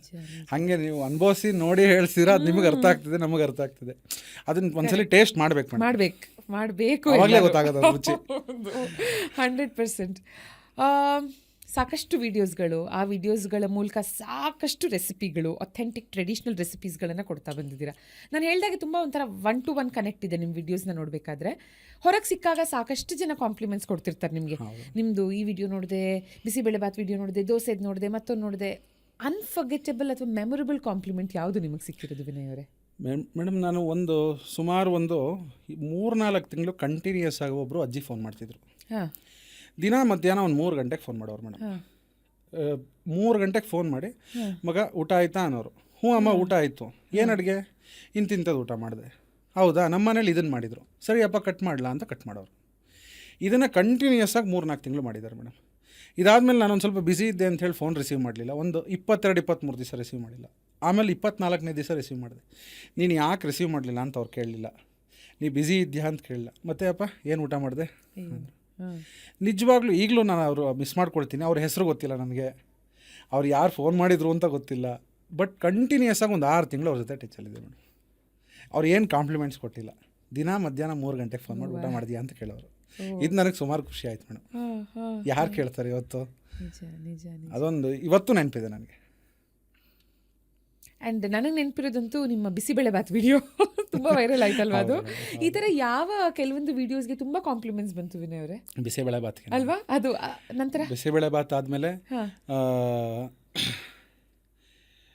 ದೋಸೆಗೆ ಸಿಕ್ಕಾಬಟ್ಟೆ ಫೋನ್ ಮಾಡೋರು. ನಾವು ಅನ್ಕೋತೀವಿ ತುಂಬ ಸಿಂಪಲ್ ಅಲ್ವಾ ದೋಸೆ ಅಂತ, ಬಟ್ ಅದನ್ನು ರಿಸೀವ್ ಮಾಡಿದ ರೀತಿ, ಎಸ್ಪೆಷಲಿ ನಾರ್ತ್ ಇಂಡಿಯಾ ಕಡೆಯಿಂದ ಮತ್ತು ಈಸ್ಟರ್ನ್ ಇಂಡಿಯಾ ಕಡೆಯಿಂದ, ವೆಸ್ಟ್ ಕಡೆಯಿಂದ ಎಲ್ಲ ಸುಮಾರು ಜನ ಫೋನ್ ಮಾಡೋರು. ಮೇನ್ ಎಸ್ಪೆಷಲಿ ಇಡ್ಲಿ ದೋಸೆ ರೆಸಿಪೀಸ್ಗೆ ಎಷ್ಟು ಚೆನ್ನಾಗಿ ತೋರಿಸಿದ್ದೀರ. ನಂಗೆ ಭಾಷೆ ಗೊತ್ತಿಲ್ಲ, ಆದರೂ ನೀವು ಅದು ತೋರಿಸೋ ವಿಧಾನ ಮತ್ತು ಅದು ನೀವು ಮಾಡೋ ವಿಧಾನದಲ್ಲಿ ಪೂರ್ತಿ ಮಾಡ್ಕೊಂಡು ನಾನು ಮಾಡಿದ್ದೀನಿ, ತುಂಬ ಚೆನ್ನಾಗಿ ಬರ್ತಿದೆ ಅಂತ. ಹೀಗೆ ನಾರ್ತ್ ಇಂಡಿಯಾಯಿಂದ ನೆಕ್ಸ್ಟ್ ಯಾವುದೇ ಕಾಲ್ ಬಂದರೂ ಅವ್ರಿಗೆ ಪ್ಲೀಸ್ ಜೊತೆಗೆ ಲಾಸ್ಟಲ್ಲಿ ಇನ್ನೊಂದು ಲೈನ್ ಆ್ಯಡ್ ಮಾಡಿ, ಇಟ್ಸ್ ನಾಟ್ ಡೋಸಾ ಅಂತ. ದೋಸೆ ಅಲ್ವಾ? ದೋಸೆ ಗುರು, ನಮ್ಮ ಫುಡ್ ಮಾಡ್ತಿದ್ದೀರಾ, ಎಂಜಾಯ್ ಮಾಡ್ತಿದ್ದೀರಾ, ತಿಂತಿದ್ದೀರಾ, ಅದನ್ನ ಕರೆಕ್ಟಾಗಿ ಸ್ಪೆಲ್ ಮಾಡಿ ಅಂತ. ಅದನ್ನ ನಾವು ಕನ್ನಡದಲ್ಲಿ ಇಂಗ್ಲೀಷಲ್ಲಿ DOSA ಅಂತ ಬರೆದ್ರು ಅಥವಾ SE ಅಂತ ಬರೆದ್ರು, ಕನ್ನಡದಲ್ಲಿ ಇಟ್ ಇಸ್ ದೋಸೆ ಅಲ್ವಾ? ಆ್ಯಂಡ್ ರೀಸೆಂಟಾಗಿ ನಾವೊಂದು ವಿಡಿಯೋ ಕೂಡ ಮಾಡಿದ್ವಿ, ಇಡ್ಲಿ ಮತ್ತು ದೋಸೆ ಕನ್ನಡದ ಪದಗಳು, ಅಚ್ಚ ಕನ್ನಡದ ಪದಗಳು, ಅದಕ್ಕೆ ಉಲ್ಲೇಖ ಕೂಡ ಇದೆ ಪುರಾಣಗಳಲ್ಲಿ. ಸೊ ನಮ್ಮದೇ ಪದಗಳು, ನಮ್ಮ 2 ಡಿಶಸ್ ಇವು, ಇದನ್ನ ಹೀಗೆ ಪ್ರೊನೌನ್ಸ್ ಮಾಡಿ ಅಂತ ಅಲ್ವಾ? ಹೌದು. ಆ್ಯಂಡ್ ಈ ಲಾರ್ಜ್ ಸ್ಕೇಲ್ ಕೇಟ್ರಿಂಗಲ್ಲಿ ಎಸ್ಪೆಷಲಿ ನೀವು ಫೇಸ್ ಮಾಡುವಂಥ ಚಾಲೆಂಜಸ್ ಯಾವ್ದು ವಿನಯ್ ಅವರೇ? ಮೇಡಮ್, ಅದೇ ಸರ್ಪ್ರೈಸ್ ವಿಸಿಟ್ಸ್, ಶಾಕ್ಸ್. ಈಗ 500 ಜನ ಹೇಳೋದು 700-800 ಜನ ಅದರ ಶಾಕ್ ಆಗುತ್ತೆ. ನೀವು ಹೇಳ್ದಂಗೆ ಅದೊಂದು ಯಾವಾಗಲೂ ಸಮಸ್ಯೆ ಇದ್ದಿದ್ದೇನೆ. ಅದಲ್ಲದೆ ಈಗಿನ ಬೆಂಗಳೂರು ಟ್ರಾಫಿಕಲ್ಲಿ ಸ್ವಲ್ಪ ಟೈಮ್ ಮ್ಯಾನೇಜ್ಮೆಂಟು ಅದು ಯಾವಾಗಲಾರ ಒಂದ್ಸಲಿ ಸಮಸ್ಯೆ ಆಗಿರುತ್ತೆ. 100ರಲ್ಲಿ 1 ದಿವಸ ಆ ಥರದ್ದೊಂದು ಸಮಸ್ಯೆ ಇದ್ದಿರುತ್ತೆ. ಮತ್ತು ಈ ಮೇಯ್ನ್ ನಾವು ಕೇಟ್ರಿಂಗಲ್ಲಿ, ಫುಡ್ ಇಂಡಸ್ಟ್ರಿಯಲ್ಲಿ ಎಲ್ಲರೂ ಮೇಜರ್ ಇದೇ ಸಮಸ್ಯೆ ಅಂತ ಹೇಳೋದು ಲೇಬರ್. ಅದು ಯಾಕಂದರೆ ಪೂರ್ತಿ ನಮ್ಮದು ಈಗ ಫಾರ್ ಎಕ್ಸಾಂಪಲ್ ಅಡುಗೆಗಳಲ್ಲಿ ಸುಮಾರು ವಿಧ ಇದೆ. ಈಗ ಕೆಲವರು ಸಿಸ್ಟಮ್ ಫಾಲೋ ಮಾಡ್ತಾರೆ, ಅಂದರೆ SOP ಸ್ಟ್ಯಾಂಡರ್ಡ್, ನೀವು ಒಂದಷ್ಟು ರೆಸಿಪೀಸ್ಗಳು ಬರೆದ್ಬಿಟ್ಟು ಇದೇ ರೀತಿ ಅಂತ ಫಾಲೋ ಮಾಡಬೇಕು ಅಂಥೇಳಿ. ಆ ಥರ ಬೇರೆ ಬೇರೆ ಅಡುಗೆಗಳಲ್ಲಿ, ಮೆಕ್ಸಿಕನ್ ಅಡುಗೆಗಳಲ್ಲಿ, ಬೇರೆ ಬೇರೆ ಈಗ ನಾವು ನಾರ್ತ್ ಇಂಡಿಯನ್ ಅಡುಗೆಗಳಲ್ಲಿ ಗ್ರೇವಿಲಿ ಸ್ಟ್ಯಾಂಡರ್ಡ್ ರೆಸಿಪಿ ಬರೆದ್ಬಿಟ್ಟು ಇದನ್ನು ಫಾಲೋ ಮಾಡಿ ಎಷ್ಟು ಡಿಗ್ರಿಗೆ ಬಾಯ್ಲ್ ಮಾಡಿ ಹಿಂಗಾಗತ್ತೆ ಅಂಥೇಳಿ ನಾವು ಬರೆದ್ಬಿಟ್ಟು ಯಾರ ಥರ ಬೇಕಾದ್ರೂ ಅಡುಗೆ ಮಾಡಿಸ್ಬೋದು. ನಮ್ಮ ಸೌತ್ ಇಂಡಿಯನ್ ಅಡುಗೆನ ಇದನ್ನು ಆರ್ಟ್ ಅಂತ ಕರಿತೀನಿ ನಾನು ಯಾವಾಗಲೂ, ಕಲೆ. ಈಗ ದೋಸೆ ಹಾಕೋದೇ ಒಂದು ಕಲೆ. ಇಡ್ಲಿ ಅದನ್ನು ನೀಟಾಗಿ ಒಂದಿಷ್ಟು ಮಟ್ಟಿಗೆ ಟೆಂಪರೇಚರ್ ಬಂದಮೇಲೆ ಅದನ್ನು ಬೇಯಿಸಿ ಅದನ್ನು ತೆಗಿಯೋದು ಅದೊಂದು ಪ್ರೊಸೀಜರ್ ಆದ್ರೂ ಆ ಇಡ್ಲಿ ಹಾಕೋದೊಂದು ಕಲೆ. ಅದೇ ರೀತಿಯಾಗಿ ಎಲ್ಲನೂ ನಮ್ಮ ಸೌತ್ ಇಂಡಿಯನ್ ಏನೇನು ಡಿಶಸ್ ಇದೆ ಎಲ್ಲನೂ ಒಂದು ಕಲೆ. ಅದನ್ನು ನಾವು ಸ್ಟ್ಯಾಂಡರ್ಡ್ ಮಾಡಿದ್ರು ಅದನ್ನು ಪ್ರಾಕ್ಟೀಸ್ ಮಾಡ್ತಾ ಮಾಡ್ತಾ ಮಾಡ್ತಾ ಅದ್ರಲ್ಲಿ ಪರ್ಫೆಕ್ಷನ್ ಆಗ್ಬೋದು. ಅದು ತುಂಬ ಇದಾಗತ್ತೆ ಮೇಡಮ್. ಬಟ್ ನೀವು ಹೇಳ್ತಾ ಇದ್ರಿ ಇವಾಗ ನೆಗೋಷಿಯೇಟ್ ಮಾಡಿದ್ರು ನೀವು ತಲೆ ಕೆಡಿಸ್ಕೊಳ್ಳಲ್ಲ, ಕೊನೆಯಲ್ಲಿ ಒಪ್ಕೊಂಡ್ಬಿಡ್ತೀರಾ. ಯಾಕಂದರೆ ಊಟ ಅನ್ನ ಅದನ್ನು ಮಾರ್ಕೋಬಾರ್ದು, ಅದನ್ನು ಪ್ರೀತಿಯಿಂದ ಮಾಡಬೇಕು ಅಂತ. ಆದರೆ ಇಷ್ಟೊಂದು ನೀವು ಖುಷಿಯಿಂದ ನಿಯತ್ತಾಗಿ ಒಂದು ಪ್ರೀತಿ ವಿಶ್ವಾಸದಲ್ಲಿ ಮಾಡಿಕೊಟ್ಟಾಗ ಯಾವತ್ತಾದರೂ ಯಾರಿಂದನಾದರೂ ಪೇಮೆಂಟ್ ಇಶ್ಯೂಸ್ ಆಗಿದೆಯಾ? ಅಂದರೆ ನಿಮಗೆ ಬೇಜಾರಾಗೋ ರೀತಿಯಲ್ಲಿ? ಸುಮಾರು ಸಲ ಆಗುತ್ತೆ ಅದು. ಸ್ಟ್ಯಾಂಡರ್ಡ್ ಆಗಿ ಅಂದರೆ ಈಗ ನಾ ಹೇಳ್ದಂಗೆ ಈಗ ಒಬ್ಬೊಬ್ರದ್ದು ವ್ಯೂ ಪಾಯಿಂಟ್ ಒಂದೊಂದು ಥರ ಇರುತ್ತೆ. ನಾವು ಈಗ ಫುಡ್ ಅಂತ ಹೇಳಿದ್ರೆ ದಟ್ ಈಸ್ ಸಬ್ಜೆಕ್ಟಿವ್. ಈಗ ಒಬ್ಬೊಬ್ಬರು ಟೇಸ್ಟ್ ಒಂದೊಂದು ಥರ. ಈಗ ಒಂದು ಸಾಂಬಾರು ಅಂತ ಹೇಳಿದ್ರೆ, ಈಗ ಸಾಂಬಾರು ಅಂದರೆ ಎಲ್ಲರೂ ಒಂದೇ ಅಂದ್ಕೊಂಡಿದ್ದಾರೆ. ಸಾಂಬಾರಲ್ಲೇ ಒಂದು 50 ಥರ ಇದೆ. ಸಾಂಬಾರು ಅಂದರೆ ಬೇರೆ, ಕೂಟು ಅಂದರೆ ಬೇರೆ, ಹುಳಿ ಅಂದರೆ ಬೇರೆ, ಎಲ್ಲ ಬೇರೆ ಬೇರೆ. ಅದೇ ರೀತಿ ಅಂತ ಮತ್ತು ಸಾಂಬಾರಲ್ಲಿ ಇದು ಸಾಂಬಾರು ಚೆನ್ನಾಗಿಲ್ಲ ಅಂತ ಹೇಳ್ಬೋದು ನೀವು, ಅದು ದಟ್ ಈಸ್ ಸಬ್ಜೆಕ್ಟಿವ್. ಈಗ ಊಟ ಚೆನ್ನಾಗಿಲ್ಲ ಅಂತ ಹೇಳ್ಬೋದು, ಯಾರು ಬೇಕಾದ್ರೂ ಹೇಳ್ಬೋದು. ಅದನ್ನು ನಾವು ನಾನು ಯಾಕೆ ಚೆನ್ನಾಗಿಲ್ಲ ಅಂತ ಕೇಳಿದ್ರೆ ಅವ್ರ ಹತ್ರ ಉತ್ತರ ಇರಲ್ಲ. ಬಟ್ ನಾನು ಚೆನ್ನಾಗಿಲ್ಲ ಅಷ್ಟೇ, ನಂಗೆ ಇಷ್ಟ ಆಗಲಿಲ್ಲ ಅಷ್ಟೇ. ಸೊ ಅದಕ್ಕೆ ನಾವು ಏನೂ ಮಾಡೋಕ್ಕಾಗಲ್ಲ. ಈಗ ಸ್ಟ್ಯಾಂಡರ್ಡ್ ಏನಾಗುತ್ತೆ, 100ರಲ್ಲಿ ಒಂದು 99 ಜನ ಒಪ್ಪಿಸ್ಬೋದು. ಇನ್ನೊಬ್ರನ್ನ ಒಪ್ಸೋಕ್ಕಾಗತ್ತೋ ಬಿಟ್ಟೋ ಗೊತ್ತಿಲ್ಲ. ಒಟ್ಟಿನಲ್ಲಿ ನಾವು ಏನು ಸ್ಟ್ಯಾಂಡರ್ಡ್ ಇದೆ, ಒಂದು ಸ್ಟ್ಯಾಂಡರ್ಡ್ ಒಂದು ಫಾರ್ಮೇಟಲ್ಲಿ ನೀಟಾಗಿ ಕೆಲಸ ಮಾಡ್ಕೊಂಡು ಹೋಗ್ತಾ ಇದ್ದೀವಿ. ಅದರಲ್ಲೂ ಒಂದೊಂದು ಇರುತ್ತೆ ಬೇಜಾರು. ನೀವು ಹೇಳ್ದಂಗೆ ನೆಗೋಷಿಯೇಟ್ ಮಾಡೋದಕ್ಕೆ ಅಂತಲೇ ಹೇಳ್ತಾರೆ ಕೆಲವೊಬ್ಬರು ನ್ಯಾಚುರಲ್ ಆಗಿ ಇಲ್ಲ ಸತ್ಯನೇ ಹೇಳ್ತಾರೆ. ಯಾಕಂದರೆ ನಾವೇನು ಪರ್ಫೆಕ್ಟು, ಅದನ್ನೇ ನಾವೇ ಇದು ಹಿಂಗೆ ಆಗುತ್ತೆ ಅನ್ನೋದು ಹೇಳೋದು. ನಾ ಹೇಳ್ದಂಗೆ ಮನುಷ್ಯರು ಒಂದು ದಿವಸ ಮಾಡ್ದಂಗೆ ಇನ್ನೊಂದು ದಿವಸ ಇಲ್ಲ. Every day is a new day. ಆ ಥರ ಆಗುತ್ತೆ. ಬಟ್ ಸುಮಾರು ಸಲ ಆಗುತ್ತೆ ಮೇಡಮ್.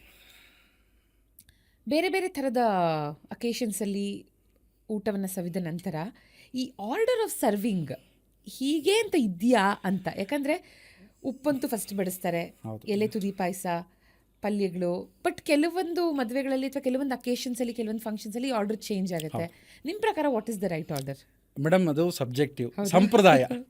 ಸಂಪ್ರದಾಯ ಒಬ್ಬೊಬ್ಬರ ಮನೆಯಲ್ಲಿ ಒಂದೊಂದು ಥರ ಸಂಪ್ರದಾಯನ ಫಾಲೋ ಮಾಡ್ಕೊಂಡು ಬಂದಿರ್ತಾರೆ. ಜನರಲ್ ಕರ್ನಾಟಕ ಜನರಲ್ ಒಂದು ಏನು ಉಪ್ಪು, ಉಪ್ಪಿನಕಾಯಿ, ಪಾಯಸ, ಪಲ್ಯ, ಕೋಸಂಬರಿಗಳು, ಬ್ರೆಡ್ ಐಟಮ್, ಇದು ಒಂದು ಸ್ಟ್ಯಾಂಡರ್ಡ್ ಫಾರ್ಮೇಟ್ ಇರುತ್ತೆ. ಇದರಲ್ಲೇ ಒಂದೊಂದು ಸಂಪ್ರದಾಯದಲ್ಲಿ ಈಗ ಬ್ರಾಹ್ಮಣರಲ್ಲಿ ಒಂಥರ, ಅದು ಬ್ರಾಹ್ಮಣರಲ್ಲೂ ಬೇರೆ ಬೇರೆ ಇದರಲ್ಲಿ ಒಂದೊಂದು ಥರ ಮಾಡ್ತಾರೆ. ಆ ಥರ ಸಬ್ಜೆಕ್ಟಿವ್ ಮೇಡಮ್.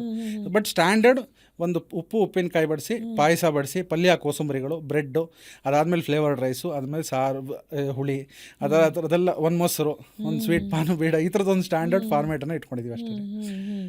ಅದೇನು ಸ್ಪೆಸಿಫಿಕ್ ಆಗಿ ಇದೇ ಥರ ಸ್ಟ್ಯಾಂಡರ್ಡು ಇದೇ ಹಿಂಗಿರಬೇಕು ಅನ್ನೋದು ಏನು ಯಾವುದೂ ಇದಿಲ್ಲ ಮೇಡಮ್. ಅದು ಸರಿ ಬಿಡಿ. ಆ್ಯಂಡ್ ಒಂದು ಟ್ರೆಡಿಷ್ನಲ್ ಸೌತ್ ಇಂಡಿಯನ್ ವೆಡ್ಡಿಂಗ್ ಅಂತ ಅಂದ್ಕೊಳ್ಳೋಣ, 1000 ಜನರಿಗೆ ಅಡುಗೆ ಮಾಡೋದಕ್ಕೆ ಹೇಳಿದ್ದಾರೆ.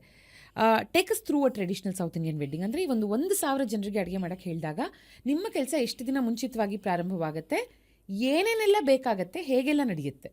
ಇದು ನಾವು ಒಂದು ವಾರದ ಮುಂಚೆ ಪೂರ್ತಿ ಅಂದರೆ ಸಬ್ಜೆಕ್ಟಿಗೆ, ಫಾರ್ ಎಕ್ಸಾಂಪಲ್ ಮುಂದಿನ ಭಾನುವಾರ ನಮಗೆ ಕೇಟ್ರಿಂಗ್ ಇದೆ ಅಂತ ಹೇಳಿದ್ರೆ, ಇವತ್ತು ನಾವು ಪೂರ್ತಿ ಅದನ್ನು ಲಿಸ್ಟೆಲ್ಲ ಇಟ್ಕೊಂಡು ಒಂದ್ಸಲ ಕ್ಲೈಂಟಿಗೆ ಮಾತಾಡ್ತೀವಿ. ನಿಮ್ದು ಈ ಥರ ಲಿಸ್ಟ್ ಇದೆ, ಇಷ್ಟಿಷ್ಟು ಗಂಟೆಗೆ ಈ ಥರ ಪ್ರೋಗ್ರಾಮ್ಗಳಿದೆ, ಈ ಥರ ಡಿಶಸ್ ನೀವು ಹೇಳಿದ್ದೀರಾ, ಇಷ್ಟು ಜನಕ್ಕೆ ಹೇಳಿದ್ದೀರಾ, ಈ ಟೈಮಿಂಗಲ್ಲಿ ನಿಮ್ಗೆ ರೀಚ್ ಆಗಬೇಕು, ನಿಮ್ಗೆ ಇದರಲ್ಲಿ ಏನಾದ್ರು ಸ್ಪೆಸಿಫಿಕೇಷನ್ಸ್ ಇದೆಯಾ ಅಂತ ಕೇಳ್ಕೊಳ್ತೀವಿ. ಫಾರ್ ಎಕ್ಸಾಂಪಲ್ ಕೆಲವ್ರಿಗೆ ಸ್ಪೈಸಿ ಜಾಸ್ತಿ ಇರಬೇಕು, ಕಮ್ಮಿ ಇರಬೇಕು, ಉಪ್ಪು ಈ ಥರ ಇರಬೇಕು, ಮತ್ತು ಈ ಥರ ಕಾಫಿ ಎಲ್ಲ ನಮ್ಗೆ ಸ್ಟ್ರಾಂಗ್ ಇರಬೇಕು, ಈ ಥರ ಟೈಮ್ಗೆ ಸರ್ವ್ ಮಾಡಬೇಕು ಅಂತ ಹೇಳಿ ಸ್ಪೆಸಿಫಿಕೇಷನ್ಸ್ ಇರುತ್ತೆ ಇನ್ ಡೀಟೇಲ್. ಅದನ್ನೆಲ್ಲ ತೊಗೊಂಡ್ಬಿಡ್ತೀವಿ ಫಸ್ಟು, ಕ್ಲೈಂಟ್ ರಿಕ್ವೈರ್ಮೆಂಟ್ಸ್ ಪೂರ್ತಿ. ಅದ್ರ ಮೇಲೆ ವರ್ಕ್ ಮಾಡೋಕ್ಕೆ ಸ್ಟಾರ್ಟ್ ಮಾಡ್ತೀವಿ. ಅಂದರೆ ನಮಗೆ ಅದಕ್ಕೆ ಯಾರ್ಯಾರು ಬೇಕು. ಈಗ ಫಾರ್ ಎಕ್ಸಾಂಪಲ್ ಕ್ಲೈಂಟಿಗೆ ಬೆಳಗಿನ ಜಾವ 4 ಗಂಟೆಗೆ ಕಾಫಿ ಕೊಡಬೇಕು ಅಂತ ಹೇಳಿದ್ರೆ, ಕಾಫಿ ಮಾಸ್ಟ್ರು ಇಷ್ಟು ಗಂಟೆಯಿಂದ ಇಷ್ಟು ಗಂಟೆ ಇರಬೇಕಲ್ಲಿ. ಪ್ರತಿಯೊಂದು ಆ ಥರ ಲೇಬರ್ ರಿಲೇಟೆಡ್ ಅದು ಏನೇನಿದೆಯೋ ಅದನ್ನೆಲ್ಲ ಆರ್ಗನೈಸ್ ಮಾಡ್ಕೊಳ್ತೀವಿ. ಒಂದು ದಿವಸ ಮುಂಚೆ ಪೂರ್ತಿ ಆ ಜಾಗಕ್ಕೆ, ಅಂದರೆ ಜನರಲಿ 1000 ಅಂದರೆ 500+ ಮೆಂಬರ್ಸ್ ಎಲ್ಲ ಅಂಥ ಜಾಗಕ್ಕೆ, ಅಂದರೆ ಚೌಲ್ಟ್ರಿಗಳಿಗೆ ಹೋಗಿ ಪ್ರಿಪೇರ್ ಮಾಡ್ತೀವಿ ನಾವು. ಆ ಚೌಲ್ಟ್ರಿಗೆ ಹೋಗಿ ಹಿಂದಿನ ದಿವಸ ತರಕಾರಿಗಳೆಲ್ಲ ನೀಟಾಗಿ ಸೆಗ್ರಿಗೇಟ್ ಮಾಡಿಕೊಂಡು ಅದನ್ನೆಲ್ಲ ಬಿಡಿಸ್ಕೊಂಡು, ಸಂಜೆನೆ ರಾತ್ರಿನೇ ತರಕಾರಿ ಎಲ್ಲ ಹಚ್ಚಿಟ್ಕೊಂಡು, ಗಟ್ಟಿ ತರಕಾರಿಗಳು ಅಂದರೆ ಬೀನ್ಸು, ಕ್ಯಾರೆಟ್, ಈ ಥರ ಗಟ್ಟಿ ತರಕಾರಿ, ಹೌದು, ಯಾವ್ದು ನೀರು ಬಿಡಲ್ವೋ ಆ ತರಕಾರಿಗಳನ್ನ ರಾತ್ರಿನೇ ಹಚ್ಚಿಟ್ಕೊಳ್ತೀವಿ.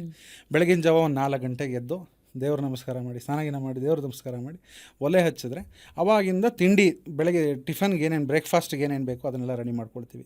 ತದನಂತರ ಅಡುಗೆ ಸುಮಾರು ಒಂದು 10:30 ಗಂಟೆ ಹೊತ್ತಿಗೆ ಅಡುಗೆ ಎಲ್ಲ ರೆಡಿ ಮಾಡಿಕೊಂಡು, ಅದಾದಮೇಲೆ ನೀಟಾಗಿ ಬಡಿಸೋ ವ್ಯವಸ್ಥೆ ಮಾಡ್ಕೊಂಡು ಬಡಿಸ್ತೀವಿ. ಈಗ ಜನರಲಿ 1000 ಜನ ಅಂತ ಹೇಳಿದ್ರೆ ನಾವೊಂದು 40-45 ಜನ ಸ್ಟಾಫ್ ಓವರಾಲು ಈ ವರ್ಕ್ ಮಾಡ್ತೀವಿ ಟೀಮ್ಗೆ. ಅದರಲ್ಲಿ ಮ್ಯಾನೇಜರ್ಸ್ಗಳಿರ್ತಾರೆ, ಸೂಪರ್ವೈಸರ್ಗಳು, ಕಿಚನ್ ಡಿಪಾರ್ಟ್ಮೆಂಟು ಮೇಯ್ನ್ ಹೆಡ್ ಇರ್ತಾರೆ, ಅದರಲ್ಲಿ ಗ್ರೈಂಡಿಂಗ್ ರುಬ್ಬೋರು ಒಬ್ರು ಇರ್ತಾರೆ, ಬಾಣಲಿ ಕೆಲಸದವ್ರು ಅಂದರೆ ಬಾಣಲಿಗೆ ಅಂದರೆ ಬಜ್ಜಿ ಬೋಂಡ ಕರಿಯೋ ಐಟಮ್ ಅದನ್ನು ಮಾಡೋಕ್ಕೆ ಸಪ್ರೇಟ್ ಇರ್ತಾರೆ, ಸ್ವೀಟ್ಗೆ ಸಪ್ರೇಟ್ ಇರ್ತಾರೆ, ಆಮೇಲೆ ಬಾತು ಗ್ರೇವಿ ಈ ಥರ ನಾರ್ತ್ ಇಂಡಿಯನ್ ಡಿಶಸ್ ಇರೋದಕ್ಕೆ ಅದಕ್ಕೆ ಸಪ್ರೇಟ್ ಚೆಫ್ ಇರ್ತಾರೆ. ಆ ಥರ ಸಪ್ರೇಟ್ ಕಾಫಿಗೆ ಸಪ್ರೇಟ್ ಇರ್ತಾರೆ, ಕಾಫಿ ಮಾಸ್ಟರ್. ಅದಾದಮೇಲೆ ರೋಟಿ ಬ್ರೆಡ್ ಐಟಮ್ಸ್ ಮಾಡೋಕ್ಕೆ ಅದಕ್ಕೆ ಸಪ್ರೇಟ್ ಮಾಸ್ಟರ್ಗಳಿರ್ತಾರೆ. ಅವ್ರವ್ರ ಕೆಲಸ ಮಾಡ್ಕೊಳ್ತಾ ಹೋಗ್ತಾರೆ. ಸುಮಾರು ಒಂದು 50-60. ಹೌದು. ನಮ್ಮಲ್ಲಿ ಚಪಾತಿಗೆ ಸಪ್ರೇಟ್, ಚಪಾತಿ ಅಂದ್ರೆ ಬ್ರೆಡ್ಸ್ಗೆಲ್ಲ ಸಪ್ರೇಟ್ ಒಬ್ಬರಿದ್ದಾರೆ, ಸ್ವೀಟ್ಸ್ಗೆ ಸಪ್ರೇಟ್ ಇದ್ದಾರೆ, ಸ್ವೀಟ್ಸ್ ಅಲ್ಲೂ Bengali sweet separate, traditional Karnataka ಸ್ವೀಟ್ಸ್ಗೆ ಸಪ್ರೇಟ್ ಇದ್ದಾರೆ. ಆ ಥರ ಅದರಲ್ಲಿ ಹೆಡ್ ಶೆಫ್ಗಳೇ ಸುಮಾರು ವೆರೈಟಿ, ಅಂದರೆ ಬ್ರಾಹ್ಮಣರ ಅಡುಗೆಗಳಿಗೆ ಸಪ್ರೇಟ್ ಇದ್ದಾರೆ. ಆಮೇಲೆ ಬೇರೆ ನಾರ್ತ್ ಇಂಡಿಯನ್ ಡಿಶಸ್ ಮಾಡೋರಿದ್ದಾರೆ, ಅದರಲ್ಲಿ ಚೈನೀಸ್ ಡಿಶಸ್ ಮಾಡೋರಿದ್ದಾರೆ, ಮತ್ತು ಅದರಲ್ಲಿ ಚಿರೋಟಿ ಪೇಣಿ ಹೋಳಿಗೆ ಮಾಡೋರು ಸಪ್ರೇಟ್ ಇದ್ದಾರೆ. ಈ ಥರ ಸಪ್ರೇಟ್ ಹುದ್ದೆ ಇದೆ. ಆ್ಯಂಡ್ ನೀವು ಹೇಳ್ತಾ ಇದ್ರಿ ಒಬ್ಬೊಬ್ಬರಿಂದ ಒಂದೊಂದು ಕಲಿತೆ, ಯಾಕಂದರೆ ಅವರು ಇದನ್ನು ತುಂಬ ಚೆನ್ನಾಗಿ ಮಾಡೋರು, ಅವರ ಕೈ ರುಚಿ ಅಂತ. ನಿಮಗೆ ಯಾವುದು ತುಂಬ ಚೆನ್ನಾಗಿ ಪಳಗಿದೆ ಅನ್ಸುತ್ತೆ? ಅಂದರೆ ನಿಮ್ಮ ಊಟ ಸವದವರು ತುಂಬ ಹಾಡಿ ಹೊಗಳ್ತಾರೆ, ಇದು ಒಂದನ್ನಂತೂ ಪರ್ಟಿಕ್ಯುಲರ್ಲಿ. ಅಂದರೆ ನಾನು ತಿಳಿ ಸಾರು ತುಂಬ ಚೆನ್ನಾಗಿ ನನಗಿಷ್ಟ ನನಗೆ ಓವರಾಲ್ ಎಲ್ಲ ಫುಡ್ಗಳಲ್ಲಿ ನನಗೆ ತಿಳಿ ಸಾರು ತುಂಬ ಇಷ್ಟ. ಅದನ್ನು ನಾನು ಚೆನ್ನಾಗಿ ಮಾಡ್ತೀನಿ ಅಂತ, ಅಂದರೆ ಜನರ ಟೇಸ್ಟ್ ಮಾಡಿದವರೆಲ್ಲ ಸಾರು ತುಂಬ ಚೆನ್ನಾಗಿದೆಯಪ್ಪ ಅಂತಾರೆ. ಅಂದರೆ ಎಲ್ಲ ಅಡುಗೆ ಚೆನ್ನಾಗಿರುತ್ತೆ, ಸಾರು ತುಂಬ ಚೆನ್ನಾಗಿರುತ್ತೆ ಮೇಡಮ್. ಓಕೆ. ನಿಮ್ಮನ್ನು ಕಳಿಸ್ಕೊಡೋದಕ್ಕಿಂತ ಮುಂಚೆ ಒಂದಷ್ಟು ಸೀಕ್ರೆಟ್ ಇಂಗ್ರೀಡಿಯೆಂಟ್ಸ್ ಏನಾದರೂ ಹೇಳಬೇಕು ನೀವು, ಅಂದರೆ ಇದನ್ನು ಹಾಕಿ ಇದರ ರುಚಿ ಎನ್ಹ್ಯಾನ್ಸ್ ಆಗುತ್ತೆ. ಲೆಟ್ಸ್ ಸ್ಟಾರ್ಟ್ ವಿತ್ ಸಾರು.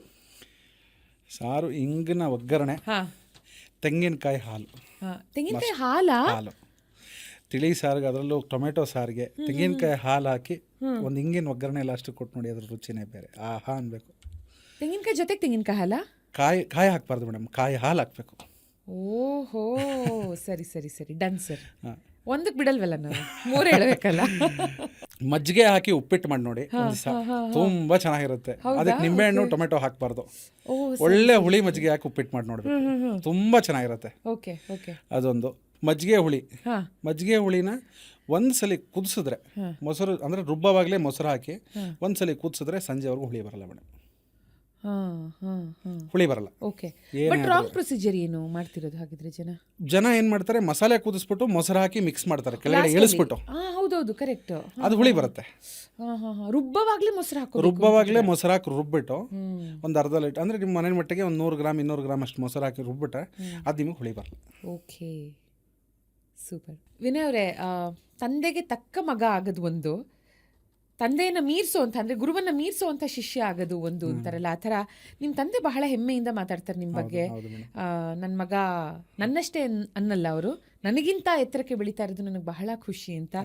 ಐ ಥಿಂಕ್ ಒಂದು ಬೆಸ್ಟ್ ಟೈಮ್ ಫ್ರೇಮಲ್ಲಿ ನೀವು ಈ ಇಂಡಸ್ಟ್ರಿನ ಕೂಡ ಎಂಟರ್ ಆಗಿದ್ದೀರಾ ಅಲ್ವಾ? ಜನ ಇವತ್ತಿನ ದಿನ ಫುಡ್ನ ತುಂಬಾ ಎಂಜಾಯ್ ಮಾಡ್ತಾರೆ ದ್ಯಾನ್ ಎವರ್ ಬಿಫೋರ್. ಆ್ಯಂಡ್ ಅದರಲ್ಲೂ ಈ ಥರದ ಹೋಮ್ಲಿ ಟಚ್ ವಿತ್ ಲವ್ ಮಾಡೋವಂಥ ಫುಡ್ಸ್ಗೆ ಯಾವತ್ತಿದ್ರೂ ಆ ಡಿಮಾಂಡ್ ಇದ್ದೇ ಇರುತ್ತೆ. ಸೊ ನಿಮ್ಮನ್ನು ಕಾಂಟ್ಯಾಕ್ಟ್ ಮಾಡಬೇಕು ಜನ ಅನ್ನೋದಿದ್ರೆ ಡಿಸ್ಕ್ರಿಪ್ಷನಲ್ಲಿ ನಿಮ್ಮ ಕಾಂಟ್ಯಾಕ್ಟ್ ನಂಬರು ಹಾಕಿರ್ತೀವಿ. ಮಿನಿಮಮ್ 50 ಇರಬೇಕಾಗತ್ತೆ ಆರ್ಡರ್. ಆ್ಯಂಡ್ ನಿಮ್ಮ ಸ್ಪೆಷಾಲಿಟಿ ಡಿಶ್ ಅವ್ರಿಗೆ ಏನು ಬೇಕು ಕೇಳಿ ಕೋಆರ್ಡಿನೇಟ್ ಮಾಡಿ you can take it forward. But ನಾನು ಒಂದು ಫಂಕ್ಷನ್ಗೆ ಖಂಡಿತ ವೆರಿ ಶಾರ್ಟ್ಲಿ ನಿಮ್ಮನ್ನು ಕಾಂಟ್ಯಾಕ್ಟ್ ಮಾಡ್ತೀನಿ. ನನ್ನ ಬಾಯಲ್ಲಿ ನೀರು ಬಿಡ್ತಾನೆ ಇದೆ, ಫುಡ್ ಬಗ್ಗೆ ಎಷ್ಟು ಮಾತಾಡ್ಬಿಟ್ವಿ ನಾವಿವಾಗ. So thank you so much. So Vinay ಅವರೇ, ನಿಮಗೆ ಸಪ್ತಮ್ ತೈಲ ಕಡೆಯಿಂದ ಅವ್ರದ್ದು ಫುಡ್ ಪ್ರಾಡಕ್ಟ್ಸ್ ಸಾಕಷ್ಟು ದಯವಿಟ್ಟು ಟ್ರೈ ಮಾಡಿ. They have some really good wood pressed oils. And ಇವಾಗ they have come up with ಶಾವ್ಗೆ ಇರಬಹುದು, ಅವರಲ್ಲಿ ಹಿಟ್ಟುಗಳಿದೆ, ದಿನಸಿ ಇದೆ. ಸೊ ಪ್ಲೀಸ್ ಟ್ರೈ ಮಾಡಿ. ನೈಸ್ ಹ್ಯಾಂಪರ್ ನಿಮಗೋಸ್ಕರ ಅವರ ಕಡೆಯಿಂದ. And thank you so much. Thank you madam. ನಿಮಗೂ ಅಷ್ಟೇ, ಇಲ್ಲಿ ಕರೆದು ನಮ್ಮನ್ನು ಕೂರಿಸಿ ಮಾತಾಡಿಸಿದ್ದಕ್ಕೆ ತುಂಬ ಖುಷಿ ಆಯಿತು. ಮತ್ತು ಈ ಥರ ಮಾತಾಡ್ತಿದ್ದಾಗ ನೀವು ಹೇಳ್ದಂಗೆ ಇನ್ನೂ ಒಂದಷ್ಟು ಜನಕ್ಕೆ ಇದ್ರ ಬಗ್ಗೆ, ಅಂದರೆ ಕೇಟ್ರಿಂಗ್ ಅಂದರೆ ಏನು, ಇದರೊಳಗಡೆ ನಡೆಯುವಂಥದ್ದೇನು, ಯಾವ ಥರ ಪ್ರಿಪರೇಷನ್ ಆಗುತ್ತೆ, ಇಲ್ಲಿ ಕಷ್ಟ ಸುಖಗಳೇನು ಅನ್ನೋದು ಅವ್ರಿಗೂ ಅರ್ಥ ಆಗುತ್ತೆ. ತುಂಬ ಚೆನ್ನಾಗಿದೆ. ನನಗೂ ಒಂದು ಒಳ್ಳೆ ಎಕ್ಸ್ಪೀರಿಯನ್ಸು, ಫಸ್ಟ್ ಬ್ರಾಡ್ಕಾಸ್ಟು ತುಂಬ ಖುಷಿ ಆಯಿತು. Thank you so much Vinay ಅವರೇ. Thank you.